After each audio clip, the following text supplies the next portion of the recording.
Hello there, Cariboo, Chilcoltin, critical thinkers people. Here I am once again. Here, let me just have this quick coffee here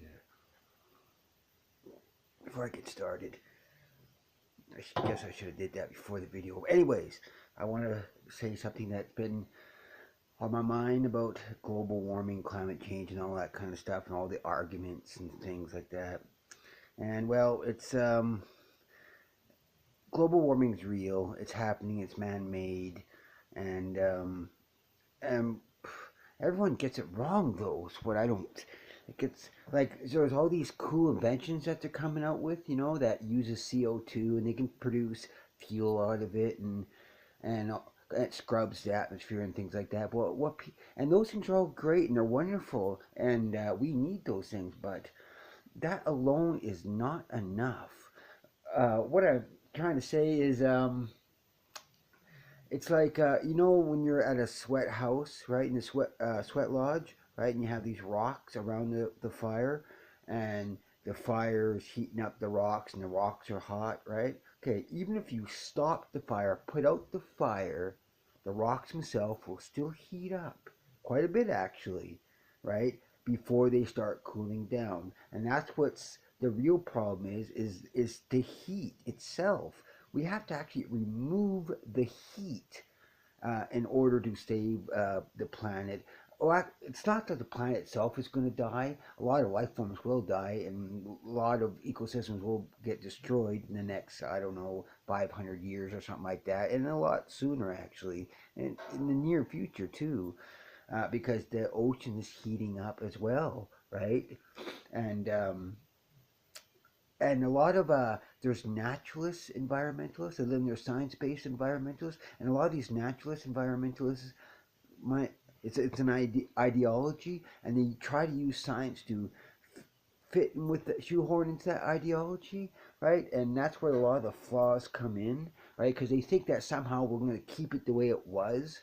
Well, you can't go back the way it was. We can only like the oceans are heating up, right? So you can't just keep the Pacific salmon in this area when the ocean is heating up, right? Because the Atlantic is moving in, right? Tropical fishes are coming in, right? We can't keep it how it was before because the ocean is heating up, right? And so it's like it's another good example is everyone's focusing on fossil fuel. Yes, fossil fuel does produce CO2 and creates a lot of greenhouse gases, but guess what?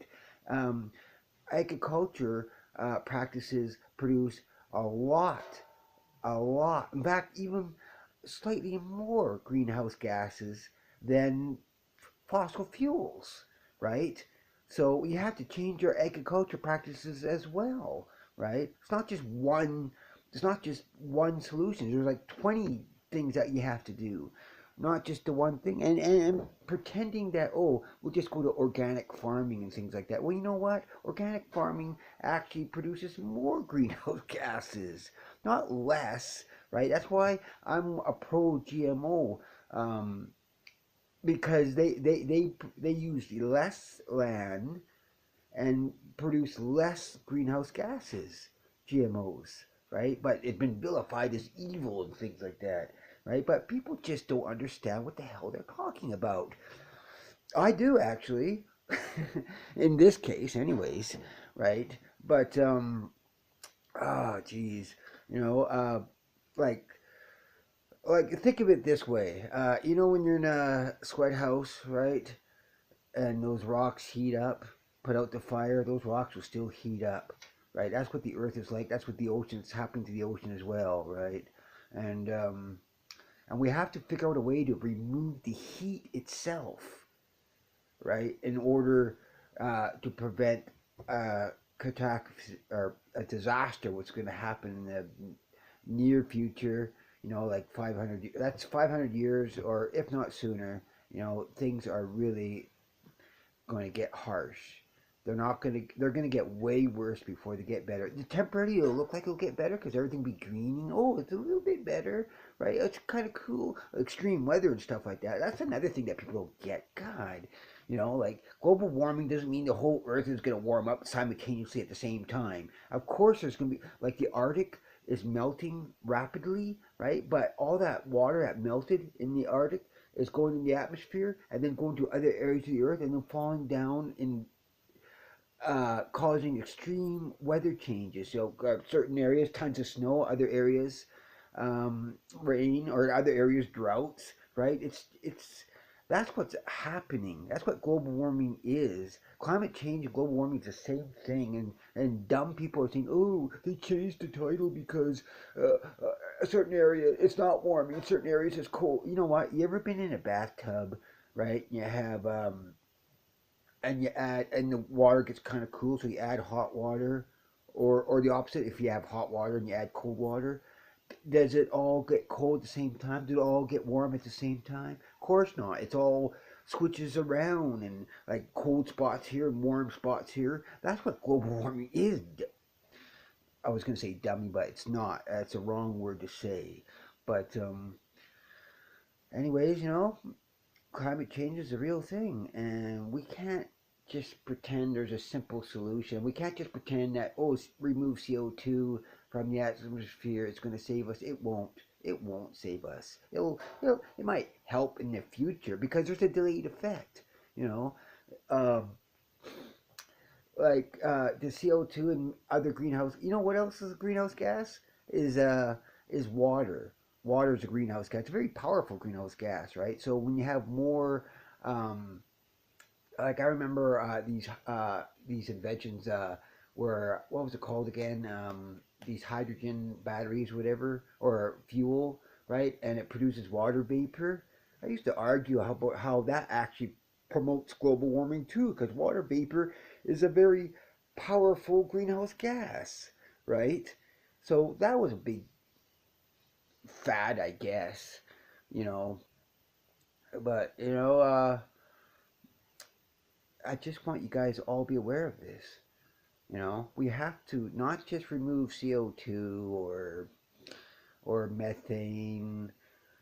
We're producing way too much of those things, right? It's not just a matter of stopping that and removing that. You have to remove the heat itself. I don't know how that can be done.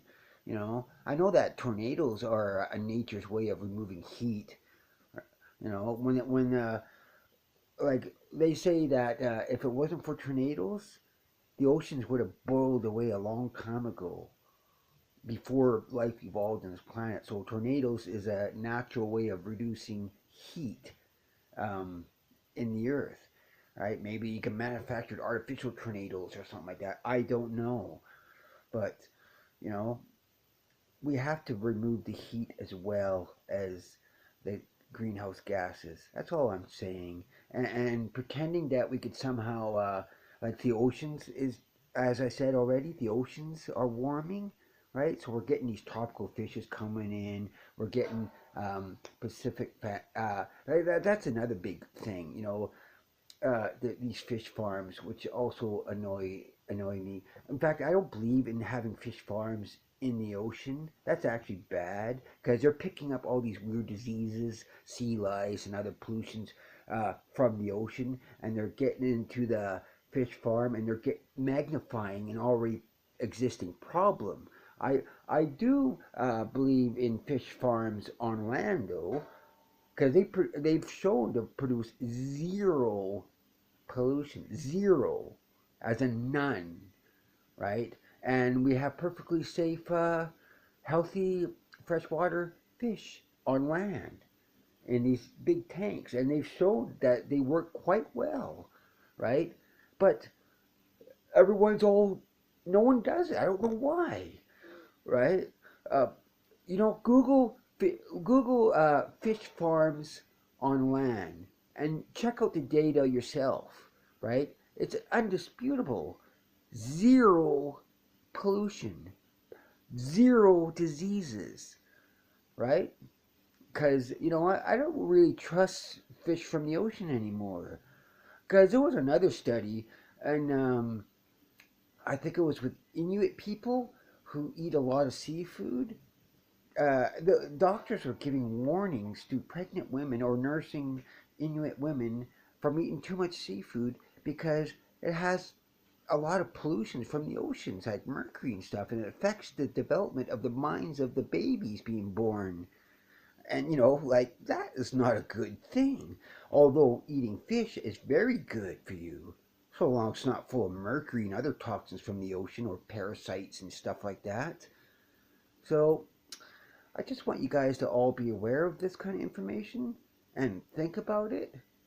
You know, because it's not the sun that's heating up the earth. The sun's actually cooling. And when you could tell that's not the sun because the upper atmosphere would be heated up. It's not. It's the same temperature it always was. But below the atmosphere, that's heated up. So obviously the heat's coming from us. Anyways, that's all I have to say. See you later, and think about climate change and be prepared. Bye bye.